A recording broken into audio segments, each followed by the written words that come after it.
Hello, কে বলছেন? Hello, কে বলছেন? কি জ্বালা দেখেন তো, কল আপনি করছেন আর উল্টা আমাকেই জিজ্ঞাসা করছেন। সরি, আসলে আপনার নম্বরটা আমার ফোনে সেভ ছিল তো, তাই চেক করার জন্য কল করবো।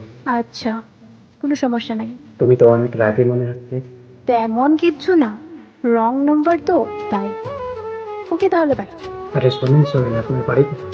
আপনার কথায় আগে বলুন। আরে বাপ রে, আপনি তো মনে হচ্ছে অনেক রাগে। আমার বাড়ি ইসলামপুর। কি? আমার বাড়িও তো ইসলামপুর। আচ্ছা, তাহলে আপনার নামটা কি জানা যাবে না? আমার নাম সোনিয়া, আর আপনার? আমার নাম মঞ্জু। একটা রং নম্বর থেকে সোনিয়ার আর মঞ্জুর পরিচয় হয়, আর তেমন করতে করতে তাদের খুব ভালো একটা বন্ধু হয়ে যায়। আর দেখতে দেখতে তাদের বন্ধুত্ব ভালোবাসাতে পরিণত হয়ে যায়। কিন্তু কয়েক মাস পর মঞ্জু জানতে পারে সোনিয়া তার মামাতো বোন। তখন সোনিয়া বলে, আমি রিলেশনশিপে থাকতে পারবো না, কারণ তুমি আমার আত্মীয় স্বজন। তাই জোনটা আমাদের রিশতা আছে ওইটাই থাক। আমি ওই সম্পর্ক মানি না, আর মানবো না। কারণ ভালোবাসার আগে যখন আমরা জানতাম না যে আত্মীয় স্বজন, আর তাছাড়া এমন নয় যে তুমি আমার নিজের মামাতো বোন কিংবা আমি তোমার নিজের ফুফাতো ভাই। তাহলে কি সমস্যা? অনেক দূরের একটা সম্পর্ক। ঠিক আছে, ওই সম্পর্ক যদি না মানো তাহলে আমরা ফ্রেন্ড হিসাবে থাকবো। ঠিক আছে, তুমি যখন এই সম্পর্ক থাকতে চাও না, আমিও থাকতে চাই না। আগে যেমন আমরা অচেনা অজানা হয়েছিলাম, এখনো ঠিক তেমন হয়ে থাক। যদি তুমি এই রিলেশনশিপে থাকতে চাও তাহলে বলো, আর যদি না থাকতে চাও তাহলে আমার নম্বরটা ব্লক করে ডিলিট করে দাও। ঠিক আছে, আমি থাকবো এই রিলেশনশিপে। এভাবে তাদের সম্পর্কে 3 মাস কেটে যায়। হঠাৎ একদিন, হ্যালো, বলো। আমি আর তোমার সাথে এই রিলেশনশিপে থাকতে পারবো না। কি হয়েছে বলো আমায়। বাড়িতে জেনে গিয়েছে, সেজন্য আমি তোমার সাথে আর কথা বলবো না।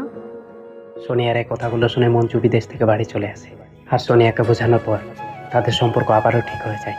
এভাবে তাদের দিন চলে যায়। 4 মাস পর মঞ্জুর মনে ডাউট হয়, আর মঞ্জু বলে, তুই আমার সাথে ভালোভাবে কথা বলিস না কেন? আমি অনেক দিন ধরেই লক্ষ্য করছি, যদি আমি একটু কথা বলতে চাই তুই শুধু ব্যস্ততা দেখাস। আবার দেখি তুই অনলাইনও থাকিস, বাট আমার SMS এর রিপ্লাই করিস না। তাহলে আমাকে সন্দেহ করো? আরে সন্দেহ করবো কেন? তবে একটা কথা ছিল, তোর ফেসবুক ফ্রেন্ড লিস্টে একটা ছেলেকে দেখলাম, তার নাম ওসমান গানি। তুই ছেলেটাকে ব্লক করে দে। কেন? করবি না?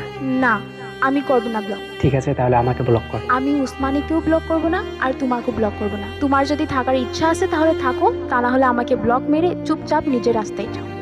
ঠিক আছে, আমার সন্দেহ ঠিকই ছিল, সে আমাকে ধোকা দিচ্ছে।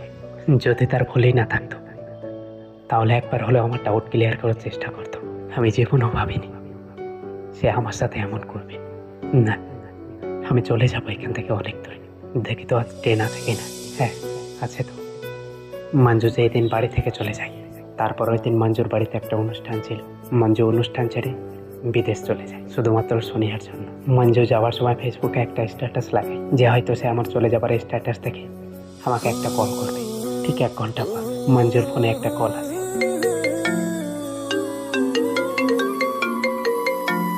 চলে যাচ্ছিস? হ্যাঁ, কয়দিন থাকিস, কি রকম করে থাকিস আমিও দেখবো। তুই শুধু দেখতে থাক। 2 দিন পর। প্লিজ আমাকে ক্ষমা করে দাও।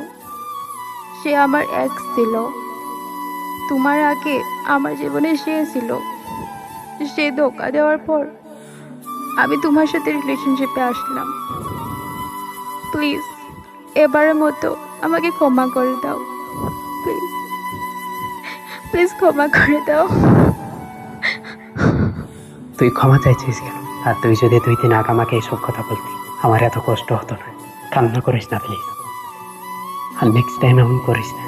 একটা কথা শোন, তোর বাড়িতে আমাদের কথা বলে দেখ। যদি তারা মেনে নেয় তাহলে তো ভালোই, আর যদি না মেনে নেয় তাহলে কি তুই আমার সাথে আসতে পারবি? না, আমি আমার আব্বু আম্মুর এগেন্সে যেতে পারবো না, কারণ তারা আমাকে জন্ম দিয়েছে, ছোট থেকে বড় করেছে। আর আজ আমি যদি এই 1 বছরের ভালোবাসা পেয়ে মা বাবার 16 বছরের ভালোবাসাটা ভুলে যাই, তাহলে আমাকে বিধাতা কোনোদিনও মাফ করবে না। আমার উপর বিশ্বাস রাখো, আমি যতটুক পারি আমার বাবা মারে বোঝাবো। দরকার হলে আমি ভাত পানি সব ছেড়ে দেবো। তোমাকে পাওয়ার জন্য যা করতে হবে আমি করব, কিন্তু তাদের মনটাকে হত্যা করে আমি যেতে পারবো না। আমাকে ক্ষমা করে দাও। ঠিক আছে, আমার বিশ্বাস আছে তোর উপরে।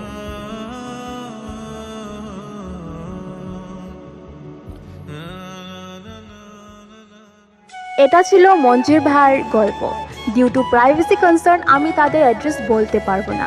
তাদের ভালোবাসার লাস্ট পরিণতি কি হবে তা তো জানি না, বাট একটা কথা অবশ্যই বলবো, একটা রিলেশনশিপে ভালোবাসা, সম্মান আর বিশ্বাস থাকাটা অনেক জরুরি। একটা কথা মনে রাখবেন, যে মানুষটা ডাউট করবে বুঝে নেবেন সে আপনাকে হারাইতে ভয় পায়। তাই যত জলদি পারো সেই ডাউটটা ক্লিয়ার করতে চেষ্টা করো। আজ সে ডাউট করছে আর তুমি যদি ওটা ক্লিয়ার না করো তাহলে একটা ছোট ডাউট পাহাড়ের সমান হয়ে যাবে। তাহলে গাইজ, যদি এই ভিডিওটা ভালো লেগে থাকে তাহলে একটা লাইক করে দিবেন আর চ্যানেলটা সাবস্ক্রাইব করে নেবেন কিংবা ফলো করে নেবেন। আর আপনিও যদি আপনার love story, life story, friendship story ভিডিওতে শুনতে চান তাহলে কমেন্টে জানাবেন। আমরা অবশ্যই আপনাদের স্টোরিগুলো ভিডিওর মাধ্যমে তুলে ধরার চেষ্টা করব। Thank you for watching our video.